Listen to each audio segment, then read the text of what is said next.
Bonjour à tous, j'espère que vous allez excellemment bien. Aujourd'hui on se retrouve pour faire la présentation d'une nouvelle épreuve et aujourd'hui c'est la première des Ardennaises, même si la signification ardennaise pour l'Amstel, il y a toujours eu débat avec cette course, l'Amstel Gold Race, la course à la bière qui est de retour.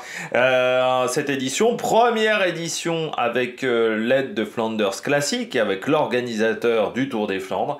Et c'est vrai qu'il y a presque plus de ressemblance avec le Tour des Flandres qu'avec les Ardennaises, mais on reviendra là-dessus. Allez, n'hésitez pas à vous abonner à la chaîne, à réagir dans les commentaires, à mettre un pouce bleu, à partager la vidéo sur les réseaux sociaux, notamment auprès de vos proches, si vous pensez que ça peut les intéresser. Dans les commentaires, n'hésitez pas à me dire qui sont vos favoris pour cette épreuve, votre grosse cote, les coureurs que vous allez suivre pour cette édition, à la fois du côté des garçons et à la fois du côté des filles. Si vous avez les moyens et que vous voulez soutenir mon travail, vous pouvez faire un super thanks. Vous pouvez également rajouter la petite cloche. Comme ça, vous êtes au courant des dernières vidéos qui viennent de sortir. Et plus vous cliquez vite sur une notification, sur une vidéo, et bien plus les vidéos sont mises en avant par YouTube. Je remercie les gens qui font cet effort, qui font l'effort également de faire un super thanks. Première ardennaise de la saison, même si pour moi, j'ai toujours un petit peu du mal avec cette appellation ardennaise pour l'Amstel. Parce que elle est quand même très différente de la Flèche Wallonne et de Liège, je trouve, dans la longueur des difficultés, dans la longueur, dans le dénivelé positif, on va dire, parfois. Enfin, je sais pas, quand je vois l'Amstel, j'ai pas l'impression de voir une Ardennaise. Quand je vois Liège, quand je vois... J'ai pas l'impression de voir la même course que sur la Flèche Wallonne ou Liège. Alors après, c'est vrai que déjà, entre la Flèche Wallonne et Liège, ce sont pas les mêmes courses. Liège, c'est une course où vous pouvez attaquer de loin. La Flèche Wallonne, ça joue dans le mur de vie. C'est un sprint en montagne. C'est peut-être ça qui fait aussi la particularité de ces Ardennaises, c'est d'avoir trois profils assez différents de course, ce qui fait que ça convient quand même à pas mal de coureurs. Pour moi, l'Amstel, c'est une Flandrienne sans pavé. C'est-à-dire, quand on regarde la gueule des monts, quand on regarde comment se déroule cette course, ça ressemble en fait plus au Tour des Flandres qu'à Liège-Bastogne-Liège. Parce que ce sont des montées qui sont extrêmement courtes pour la plupart. On est sur des montées qui font 1 km, 1 km 5, c'est typiquement ce qu'on a sur le Tour des Flandres.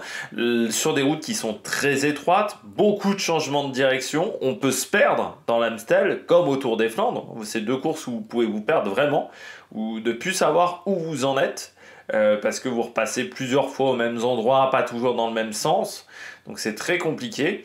Et pour moi, ouais, c'est un Tour des Flandres sans pavé. Voilà, l'Amstel. Je pense que c'est ça qui correspond le mieux à cette épreuve. Parcours entièrement dans le Limbourg néerlandais. Hein. À une époque, il y a eu un passage dans le Limbourg belge qui n'existe plus aujourd'hui dans le parcours. Hein. On tourne autour de Maastricht. Ça, c'est la particularité de cette épreuve. On fait vraiment des boucles autour de Maastricht. Et puis le retour cette année du Cauberg dans la dernière boucle. C'est vrai que ces dernières années, le dernier passage dans le Cauberg était à une vingtaine de kilomètres de l'arrivée. Et dans le dernier tour, on n'avait pas le Cauberg. Les organisateurs avaient décidé de faire ça pour essayer d'ouvrir la course et provoquer des attaques de loin. Et ce qui nous a donné notamment le retour de Mathieu Van Der Poel sur Julien Alaphilippe ou Jakob Fuglsang. Mais voilà, on avait eu plusieurs situations assez intéressantes, je trouve. Là, on revient à l'ancienne version presque du parcours, c'est-à-dire la version que moi j'ai connue entre, donc je crois, 2003 et 2016, quelque chose comme ça, ou 2015, où on avait le Cauberg dans le dernier tour. Alors moi, j'ai même connu l'arrivée au sommet du Cauberg, du côté de l'Amstel, ce qui en faisait une course pas très intéressante. Moi, je suis pas vraiment convaincu de ce dernier passage par le Cauberg. Alors là, j'ai envie de dire, cette année, on a Pogacar, donc de toute manière, on n'attendra pas le dernier tour pour attaquer. Mais si on n'avait ni Remco Evenepoel ni Pogacar, ça pourrait être le cas sur cette épreuve, bah, autant dire qu'on se contenterait de la dernière montée du Cauberg. En gros, à part Benelli, qui tenterait de loin, mais sinon on essaierait de rester ensemble dans la dernière montée du Cauberg. Là, aujourd'hui, c'est vrai qu'on est dans une période du cyclisme où on n'hésite plus à s'isoler de loin, loin de l'arrivée. Mais Je suis pas sûr que ça. En plus, je suis pas sûr que ça apporte tant que ça, hein. Voilà, le Koberg, moi j'ai jamais trouvé que c'était une montée affreuse. C'est pas un truc exceptionnel, le Koberg, hein. En termes de difficulté. Il y a même plus dur sur l'Amstel que le Koberg. Le Kreuzberg, par exemple, est plus compliqué. Moi, j'ai jamais été impressionné par le Koberg. Et je trouve que de refaire un passage par cette montée dans le dernier tour, ça n'apporte pas grand-chose. À part bloquer la course potentiellement, ce qui arrive chez les filles chaque année. Parce que si vous regardez la course des filles, on a toujours eu le Koberg dans le dernier tour et à 2,5 km de l'arrivée, ce qui même faisait la grosse différence entre la course des filles et la course des garçons, c'était ce Koberg dans le dernier tour. La course des filles, on n'est jamais parti de loin, on a toujours attendu la dernière montée du Koberg, ce qui, je trouve, n'est pas extrêmement passionnant. De ce côté-là. Donc, comme je disais aussi, donc c'est une Flandrienne sans pavé pour la manière des difficultés, pour la ressemblance en termes de difficulté, de longueur dans les difficultés, mais aussi dans la manière où ça se court. Le peloton est toujours extrêmement nerveux sur cette épreuve, comme sur un Tour des Flandres, à cause de plusieurs caractéristiques du parcours. Premièrement, les routes sont étroites, voire très étroites. C'est presque les routes les plus étroites de la saison. À côté, le Pays Basque, c'est large. Non, mais c'est vrai qu'il y a des endroits où à 3 de front, c'est limite. Il y a des montées où à 3 de front, c'est extrêmement limite du côté de l'Amstel. Donc ça, c'est une première particularité. Deuxième particularité, comme je vous parlais, c'est que c'est un parcours qui tournicote beaucoup, donc avec énormément d'intersections. Il y a énormément de changements de direction, ça tourne tout le temps, avec des traversées de villages où il y a pas mal d'aménagements urbains. On est aux Pays-Bas, hein, donc la place est faite au vélo, mais pas forcément pour les courses de vélo, hein, pour le vélo du quotidien. Donc on peut avoir des aménagements routiers un petit peu partout pour ralentir les voitures. Et ce qui fait que c'est parfois un petit peu le bordel. Et puis, l'autre particularité, et là qui est une spécialité de l'Amstel, c'est les voitures garées sur le bord de la route. Et oui, vous avez des places de parking et les voitures, on ne les rentre pas dans les garages. Parce qu'il faut savoir qu'aux Pays-Bas, il y a beaucoup de maisons qui n'ont pas de garage.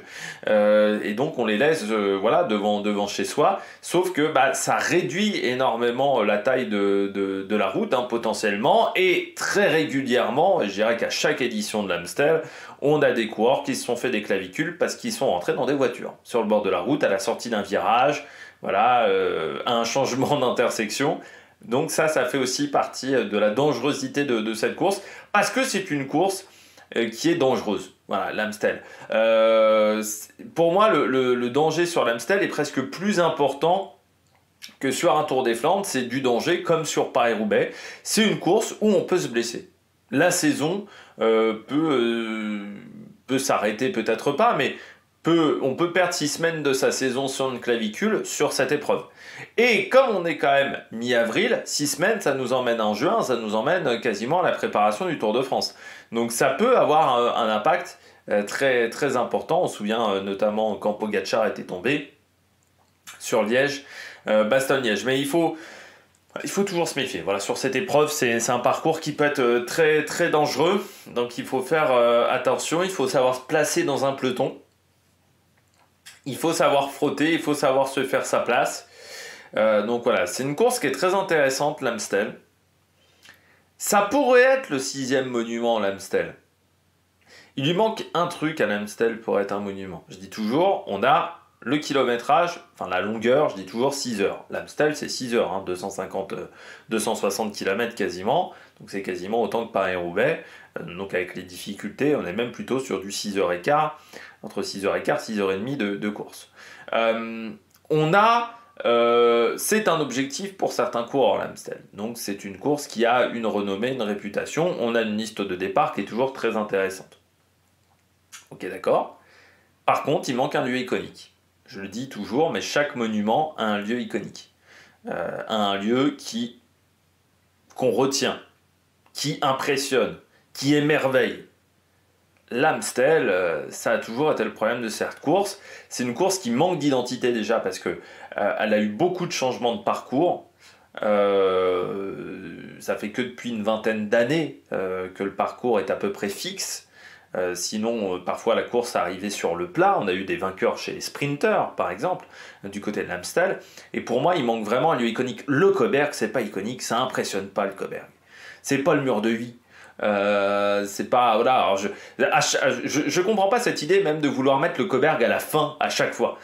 C'est voilà. Je trouve que les courses les plus intéressantes, c'est quand on a supprimé le Cauberg dans le dernier tour. À chaque fois, on fout le Cauberg, le Cauberg, le Cauberg. Sauf que c'est pas hyper passionnant. Et je trouve pas que ça soit un lieu iconique, le Cauberg. Donc voilà, pour moi, il manque un lieu iconique. C'est le lieu qu'a l'Estrade Bianche. L'Estrade Bianche, il manque le kilométrage, l'histoire, mais la Plaza del Campo, c'est un lieu iconique. Aujourd'hui, c'est arrivé à la Plaza del Campo. L'Amstel, ça manque d'un lieu iconique, ça manque d'un lieu marqué d'histoire, parce que c'est aussi une épreuve qui a un historique. Elle date, je crois, des années 60. Je ne sais plus quelle est la date précise de la première édition. Mais voilà, c'est une course qui a maintenant une histoire, voilà, où il s'est passé des choses sur cette épreuve, mais il manque ce lieu iconique depuis le départ du côté de cette Amstel Gold Race, qui fait qu'elle n'arrive pas à devenir un monument au niveau du parcours. On regarde tout de suite le parcours de cette édition 2025 et vous voyez, bah, c'est dur. C'est dur l'Amstel. Vous voyez le nombre de monts sur le parcours. Et contrairement en plus à un Tour des Flandres, ça commence quasiment dès le kilomètre 0. C'est-à-dire que le premier mont arrive au kilomètre 12 de ce parcours. Le dernier qui sera le Cauberg sera à 1 km 800 de l'arrivée. Il n'y a pas de temps de repos. Il n'y a pas quasiment de phase de transition. À part peut-être sur les 80 premiers kilomètres avant le Wolfsberg. Ici, hop, où il y a quelques zones de transition entre les monts, mais en gros, très vite, on est dans le vif du sujet, et puis là, après, vous voyez, hein, ça s'enchaîne ensuite, avec le Guilperlberg, par exemple, énormément d'enchaînements de difficultés. Alors je vais pas vous donner le nom de tous les monts et en détail. En gros, retenez que c'est souvent entre 800 mètres et 1 km, 1 km 200, sauf le Cauberg qui est un petit peu plus long. En gros, et le Bergsweg qui fait 2 km, mais en gros c'est aux alentours d'1 km, et en termes de pourcentage max, au-delà de 10% sur la majorité de ces difficultés, et sur des routes qui sont tout le temps très étroites. C'est ça qu'il faut retenir du côté de l'Amstel Gold Race, donc 256 km du côté de cette épreuve, donc on est quasiment sur le kilométrage de Paris-Roubaix. Ça aussi il faut le retenir. Le Cauberg que l'on va prendre à 3 reprises, parce qu'il y aura un premier passage du Cauberg assez loin de l'arrivée, et puis les monts importants autres que le Cauberg, bien moi je retiendrai le Kreuzberg, parce que c'est là où on retrouve les pourcentages les plus importants et sur une route qui est extrêmement étroite. Voilà le Kreuzberg, et puis le Lourberg par son emplacement à une cinquantaine de kilomètres de l'arrivée lors du dernier passage par cette difficulté, qui peut être assez intéressant pour tenter des grandes accélérations, pour tenter de faire la différence. Donc voilà, à retenir du côté de ce parcours pour moi: Cauberg, Kreuzberg, Lourberg. Voilà, c'est les 3 monts, je dirais, qu'il faut retenir, les 3 monts les plus compliqués de ce parcours. La course féminine, plus courte, alors on espère qu'elle pourra se faire en intégralité, parce que l'an dernier il y avait eu des soucis et on avait dû squeezer une grosse cinquantaine de kilomètres. Donc 158 km, ce qui fait aussi une course assez longue quand même pour le cyclisme féminin. Là aussi, donc le Cauberg au programme. On retrouve pas mal de difficultés. La différence, c'est que le Kreuzberg est assez loin de l'arrivée, notamment que l'on va prendre un peu plus le circuit autour de Valkenburg. Voilà, donc avec le Cauberg, ce circuit, on va le faire à 3 reprises, et ce qui fait que le Kreuzberg se retrouve assez loin de l'arrivée, à plus de 90 bornes de l'arrivée, ce qui est un petit peu dommageable. Et il y a moins de difficultés différentes par rapport à la course masculine, mais il faut savoir que les deux épreuves partent assez proches en termes d'heures de départ, parce que c'est aussi une particularité de l'Amstel, c'est devenu une particularité désormais, c'est que l'Amstel, la course féminine, arrive avant la course des garçons, ce qui n'est plus le cas du côté de la Flèche Wallonne et du côté de Liège-Bastogne-Liège, où la course des filles arrive après la course des garçons. Et ce qui fait que, comme on part à 40 minutes d'écart, les filles partent à 10h, les garçons à 10h40, eh bien, ça laisse peu de place pour faire des parcours qui empruntent les mêmes routes, et ça c'est un petit peu le problème du côté des filles. On regarde la météo en regardant la carte, ça c'est la carte de la course des garçons, donc vous voyez on tourne quand même dans le même secteur, autour donc de Maastricht et de Valkenburg, qui sont à une dizaine de kilomètres ces deux communes, et on va tourner pas mal autour de ces difficultés, à part sur le départ où on va monter vachement, on va monter un peu au nord, et ensuite retrouver donc voilà ce parcours, ces boucles, et vous voyez que là ça ressemble au Tour des Flandres sur la carte typiquement, avec toutes ces boucles qui vont un petit peu dans tous les sens, et cette difficulté pour ne pas se perdre dans le parcours. Du côté de la météo, donc un temps nuageux, normalement sec.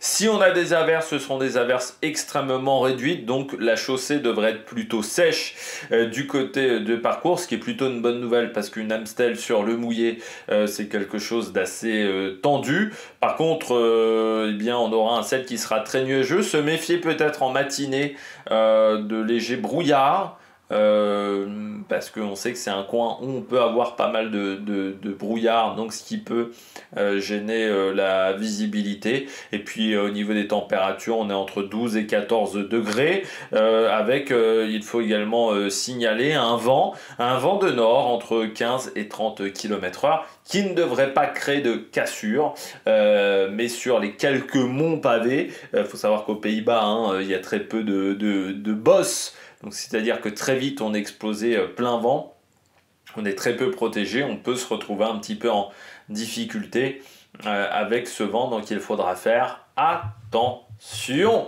il faudra faire même très attention de ce côté-là. On regarde tout de suite le palmarès de cette course. Alors, la première édition de l'Amstel, c'était en 1966, à l'époque remportée par un Français, Jean Stimblaski.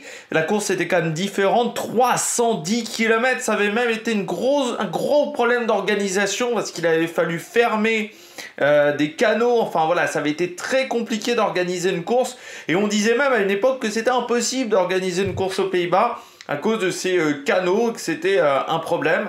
Et la course faisait 320 km. En fait, l'idée à l'époque des organisateurs, c'était de pouvoir partir d'une des grosses villes des Pays-Bas pour aller dans le Limbourg. Et particularité, c'est que l'Amstel n'est jamais parti d'Amsterdam ou de Rotterdam. On est toujours parti de villes annexes. Ensuite, on a eu Arte Den Hartog en 67. Eddy Merckx a gagné 2 fois la course. C'était même le premier à remporter 2 fois l'épreuve en 1973 et 75. Il faut savoir qu'en 73, les organisateurs avaient payé Eddy Merckx. Et pour recevoir son argent, Eddy Merckx, il fallait qu'il gagne. Et il a gagné avec 3 minutes d'avance. Comme quoi on nous dit aujourd'hui le cyclisme n'est pas passionnant, les mecs ils gagnent à 60 bornes de l'arrivée, on sait déjà qui a gagné. On est juste revenu à l'époque d'Eddy Merckx, en gros au niveau du cyclisme. Et je suis pas sûr que l'époque où on attendait la dernière difficulté pour faire la différence et où il se passait rien pendant 5h30, c'était pas passionnant. C'était beaucoup moins passionnant qu'aujourd'hui. Je pense que les gens qui disent ça, c'est les gens qui se rappellent pas de l'époque des années 2000, où là le cyclisme parfois pouvait être extrêmement ennuyant. Les 4 victoires de Jan Raas, il en a gagné 5, Jan Raas, mais il avait gagné 4 fois d'affilée, 77, 78, 79, 80 et 82, entrecoupé par la victoire de Bernard Hinault, qui était la 2e victoire française et la dernière pour le moment victoire française. C'est une course qui nous a absolument pas réussi à l'Amstel, c'était en 81. Parmi les vainqueurs, il y a eu Adrie van der Poel en 90. Alors certains disaient qu'en 90, du côté d'Adrien Van Der Poel, les supporters avaient bien aidé à ce que le père de Mathieu Van Der Poel gagne, parce qu'on va dire qu'il faisait tout pour ralentir les adversaires d'Adrien Van Der Poel. Johan Bousséoul l'a gagné en 94, Bougert en 99. Parmi les vainqueurs, on a Bartoli en 2002, Vinokourov, donc 2003, première édition qui est arrivée au Coburg. Frank Schleck, c'était la première grosse course remportée par Frank Schleck en 2006. C'est aussi une course qui a été marquée par le dopage, parce qu'à la fois Bougert, à la fois Armstrong ont été déclassés, enfin leurs résultats ont été annulés, mais on n'a pas reclassé d'autres concurrents à leur place. Philippe Gilbert, c'était un peu sa course également, 4 fois vainqueur, 2010, 2011, 2014 et 2017, malgré une chute importante. En 2017, il faut s'en rappeler quand il s'impose, où je crois qu'il avait eu des douleurs au rein même après la chute. Il était vraiment en difficulté. Kwiatkowski en 2015 et 2022. Van Aert s'était imposé en 2021. Van Der Poel en 2019 lors du fameux retour sur Julien Alaphilippe, qui n'a jamais remporté cette course et qui n'est même jamais monté sur le podium. On se souvient tous du sprint perdu par Cosnefroy d'un petit millimètre. Enfin, on n'a jamais su face à Kwiatkowski, parce qu'il faut dire que ce jour-là, la photo finish n'avait pas été bien réalisée. Pogačar vainqueur en 2023, le jour où on a découvert un peu au niveau Ben Eli, devant Thomas Pidcock. Et puis l'an dernier, c'était Thomas Pidcock qui s'imposait enfin face à Marc Hirschi et Tige Benoot du côté de l'Amstel Gold Race. Du côté des filles, eh bien, première édition en 2001, remportée par Debbie Mansell, mais il faut savoir que la course s'est arrêtée pendant 15 ans, après 2003, elle n'est revenue qu'en 2017, à l'époque remportée par Anna van der Breggen. Vainqueur en 2018, Van den Broek. Neviadoma s'imposait en 2019 devant Van Vleuten et Marianne Vos. Particularité, c'est une épreuve aux Pays-Bas et pourtant Van Vleuten ne l'a jamais remporté. En 2021, c'était Marianne Vos devant Demi Vollering et Van Vleuten. Cavalli remportait la course en 2022, c'était sa grande année à Marta Cavalli face à Demi Vollering et Jan Lippert. Vollering qui gagnait en 2023 face à Lotte Kopecky et Shirin Van den Rooij. Marianne Vos gagnait en 2024 face à Wiebes et Gasquegen. Et particularité, donc, cette course n'a jamais été remportée par Lotte Kopecky. Et aucune Française n'est déjà montée sur le podium de cette épreuve. Est-ce que ça changera en 2025 ? On a eu Paris-Roubaix, le Tour des Flandres avec pour la première fois une Française. Est-ce que ça sera le cas avec Pauline Ferrand-Prévot ? Ça reste la grande interrogation. La stratégie, alors je pense que du côté des filles, ça sera compliqué d'éviter une arrivée groupée. Le parcours, on va se contenter du Coburg. Voilà, du côté des filles, c'est le dernier passage au Coburg qui fera, je pense, la différence. Et puis pour les garçons, on sait très bien qu'avec Pogačar, il y a 2 opportunités, je pense. Le Lorberg à une cinquantaine de kilomètres de l'arrivée, ou le Kreuzberg, parce que c'est là où il y a les plus gros pourcentages. Donc c'est une très belle rampe de lancement pour Tadej Pogačar. Je ne pense pas avant. Je pense que, par exemple, attaquer dès le premier passage du Coburg, ça me semble quand même un peu loin. Il y a peut-être un peu trop de zones de transition, même pour un Tadej Pogačar. On regarde tout de suite la liste de départ de cette épreuve. Du côté des garçons, eh bien, Thomas Pidcock sera là avec le dossard 1 du côté de la Q36.5, avec Fabio Crestan, Milan Veder. Du côté de la Tudor, on vient avec Marc Hirschi, Julien Alaphilippe et Matteo Trentin. Du côté de la Visma Leasebike, Wout van Aert fera office de leader avec Tige Benoot et Attila Valter. La XDS Astana, eh bien, il y a plusieurs cartes du côté de cette équipe. C'est vrai que j'en ai même pas mis parmi mes favoris, c'est une erreur de ma part. Mais on a Clément Champoussin, on a également Christian Scaroni qui fait son grand retour, ou encore Simone Velasco, très bon du côté du Tour du Pays Basque. Du côté de la UAE, Pogačar sera là avec McNulty, Narvaez et Sivakov notamment au départ. La Picnic Postenel, Baren Barguil, Varmark, Frank Van den Broek.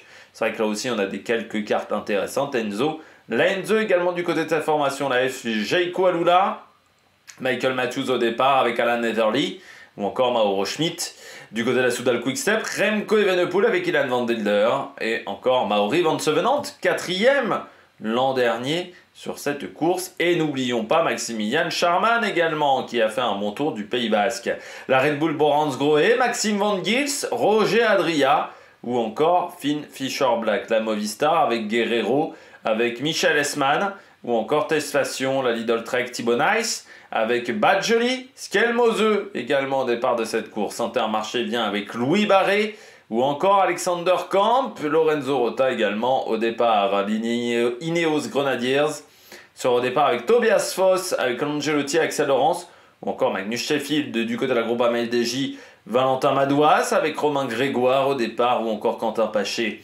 La EF Education Easy Post, Ben Eli sera au départ avec Nelson Poles, Alex Baudin, Marine Vandenberg, une équipe intéressante sur le papier. La Décathlon AG2R avec Pierre Gautera, Jordan Labrosse ou encore Bastien Tronchon. Une équipe assez jeune du côté de la Décathlon AG2R, la Mondial Team. La Cofidis avec Dylan Tuns, avec Alex Arambourou également au départ. La Bahrain Victorious avec Pello Bilbao, Buitrago ou encore Fred White. La Arkea avec de la place, mais surtout Kevin Vauquelin au départ ou encore Lorenz Heuss. Du côté de la Alpecin de Koninck, Gal Glivar, Kitten Hermans ou encore Gianni Vermersch de la Uno X avec Vernes Fradheim ou encore Leknesund de la Lotto avec Cédric Bellens, avec Ariel Nevins ou avec Henri Van Den Abele, le coureur qui était avant chez DSM. Israël vient avec Simon Clark, Joseph Blackmore ou encore Nick Schulz. Du côté de la Unibet, on vient avec Giovanni Carboni ou encore Thomas Kopechki, Lucas Koubis. Alors ça va être intéressant de voir ce qu'il est en capacité de faire sur ce parcours. Lucas Koubis et puis la Total Energy, Burgodo de Lettres ou encore Anthony Turgis au départ de cette course. Du côté des filles, eh bien on vient avec Marianne Vos, dossard numéro 1 du côté de la néerlandaise, Marion Brunel et Pauline Ferrand-Prévot du côté de la Visma Lease Bike. Marion Brunel, ancienne de la Saint-Michel, Mavic Aubert 93, ASD Works vient avec Kopecky, Van der Briggen ou encore Lorena Vibus. Grosse formation, mais qui se mettra au service de l'autre? Ça, c'est une grande interrogation. La Uno X avec Simone Boilard, Anouchka Koster ou encore Christine Alrund. Et puis Ingvild Gashkyen qui avait fini 3e l'an dernier. Je vais y arriver. La Jen Assurance avec Ashley Moulman et Kim Lecourt. Du côté de la Canyon SRAM, on vient avec Nevia Doma et Cécile Autrup-Ludwig. Du côté de la Ceratizit, on vient avec Célia Lemouel ou encore Daniek Angeveld. Du côté de la FDJ Suez, Demi Vollering au départ avec Juliette Labousse et Jadeville. La Phoenix de Koninck avec Pug Peters ou encore Yara Kastelein et Rui Ekers. Du côté de la Lidl Trek, on aura Lucinda Brand, Balsamo ou encore Len Van Dijk et Sharon Van Den Roy. Du côté de la Liv Alula, Paternoster, Rosemane Gagnon ou encore Anna Trevisi. Du côté de la Movistar, on vient avec Liane Nipper, Paola Patigno ou encore Forte Mackay. La Picnic Postenel vient avec Marta Cavalli ou encore Pfeiffer Gorgi. N'oublions pas également Josie Nelson. Du côté de la UAE, nous avons Elisa Longo Borghini, Sylvia Persico ou encore Gasparini. La Wingspace vient avec Marina Lyon et Camille Failly notamment. Du côté de la Volker Wessel, on aura Van Pachtenbecke avec également Schoens. C'est la course à domicile pour cette équipe. La EF vient avec Cédrine Kierbaol qui sera de retour avec Kristen Faulkner. Noémie Rueg également départ. La Cofidis vient avec Victoire Berthaud, avec Eugénia Bugiac. Du côté de cette formation, la Team Coupe avec India Granger ou encore Stinedal. La DD Group avec Manon de Boer ou Britt de Grave. La Das Hutchinson avec Robin Clay ou encore Lucidi. Du côté de la B-Pink, on vient avec Meike Eitervik Winkel ou encore Marina Garao. On vient avec la Siniska Heidi France ou Alexis Magnier. Du côté de la N4, on vient avec Ainara Albert. Et puis la Romitalia avec Akfolati du côté de cette formation. Pas mal d'équipes Conti au départ de cette course. Voilà, beaucoup d'équipes continentales sont au départ de cette épreuve World Tour chez les filles. Mes favoris du côté des garçons, eh bien je mets Pogačar. Je pense que ça sera difficile de le battre. Je pense que l'opposition n'est pas suffisamment forte pour aller le chercher. Benelli, toujours se méfier de Benelli, il est en grande forme, un très bon Tour du Pays-Bas, surtout dans le dernier week-end. Donc il faut se méfier de l'Irlandais, mais bon, très clairement face à Pogačar, ça ne suffira pas. Le seul peut-être qui peut battre Pogačar en cas d'arrivée groupée, c'est Thibaut Nice. Mais bon, la probabilité qu'on ait une arrivée groupée est quand même extrêmement faible parce que c'est vrai que sur une attaque franche, je pense que Thibaut Nice est capable d'être meilleur que Pogačar. Et puis Aramburu, là aussi, c'est plutôt des coureurs qui peuvent faire podium plus que victoire face à Pogačar parmi les coureurs à suivre. Remco Evenepoel, je pense qu'il n'a pas encore la caisse pour tenir 250 km, mais il faudra quand même le suivre. Van Aert, le problème c'est que au sprint, il ne gagnera pas. Voilà, donc c'est un peu le problème de Van Aert. Pidcock, je ne l'ai pas trouvé très bon sur la flèche Brabanson, donc je n'ai pas l'impression qu'on soit exceptionnel. Matthews et puis Marc Hirschi, alors le Tour du Pays Basque de la Tudor a quand même été catastrophique. Du côté de mes favoris chez les filles, et pourquoi je mets Matthews? Parce qu'il est toujours bon sur cette épreuve, Matthews, il est toujours dans le top 10. Il ne l'a jamais gagné, mais il est toujours dans le top 10. Du côté de mes favoris chez les filles, Kopecky, même plutôt, parce qu'on le prononce à la belge. Lotte Kopecky.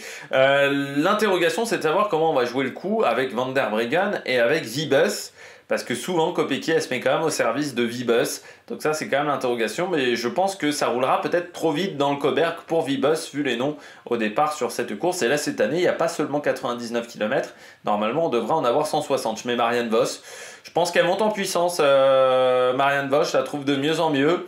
Elle a quand même réussi à faire 2 sur la flèche Brabanson, alors que là, pour le coup, j'avais pas l'impression qu'elle était exceptionnelle, donc il faudra s'en méfier. Longo Borghini, ce qu'elle a fait sur la flèche Brabanson, elle peut le reproduire également sur cette épreuve. Et puis Demi Vollering, qu'on n'a pas vu depuis quand même quelques temps, Demi Vollering, du côté de la FDJ Suez, avec notamment Juliette Labousse. Il faudra s'en méfier. À suivre, Kim LeCourt, je l'ai trouvé très en forme sur ses dernières sorties, avec en plus une Ashley Moolman dans l'équipe, ça peut être intéressant. Puck Peters, là aussi on a du monde chez Alpenix de Koninck, et je pense qu'on peut avoir la bonne carte du côté de cette formation. Liane Lippert, plutôt en forme sur ses dernières sorties, et puis Neviadoma, mais le problème c'est que Neviadoma, c'est un petit peu comme Van Aert, au sprint, ça risque d'être compliqué.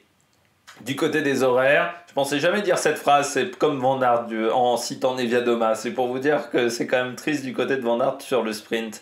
Du côté des horaires, HBO, 13h pour les filles, 14h30 pour les garçons. C'est les mêmes horaires pour France 3 et Eurosport 1. Je crois que sur France 3, c'est 12h55, mais les premières images du direct seront à 13h. Du côté d'RTL TVI pour nos amis wallons, 14h30. Pas de course femmes, encore une fois, diffusée. Ils n'aiment pas les femmes du côté d'RTL, parce que à chaque fois les courses féminines passent à l'as du côté d'RTL, contrairement à Typique qui diffuse le Paris-Roubaix femmes. Sportza, 10h et 10h40 pour les applications, que ça soit donc 10h la course femme, 10h40 pour le garçon. 12h55 pour le début du direct, ça commencera sur la deuxième chaîne de la VRT, donc la RTBF version flamande, et à partir de 13h25, 13h30, on arrivera sur la VRT, la course des hommes. Les premières images, ça sera à partir de 14h30. Pour la course des hommes, l'arrivée aux alentours de 17h, et donc nous on fera le débrief, peut-être un peu après 21h, du côté de la mise en ligne de la vidéo, mais le débrief sera le soir même du côté de cet Amstel Gold Race. Et puis je peux vous dire le programme, donc bien entendu les deux Ardennaises sur la semaine, parce que Liège, encore une fois, je ne serai pas chez moi, donc ça risque d'arriver avec un petit peu de retard du côté de Liège-Bastogne-Liège. La présentation sera faite en temps et en heure, mais le débrief prendra un petit peu de retard. Et on aura également le Tour des Alpes cette semaine, une course toujours intéressante à suivre pour la préparation du Tour d'Italie. Allez, n'hésitez pas à vous abonner à la chaîne, à réagir dans les commentaires, à mettre un pouce bleu. Puis nous, on se retrouve pour de nouvelles aventures sur la Mec Production. Ciao, ciao!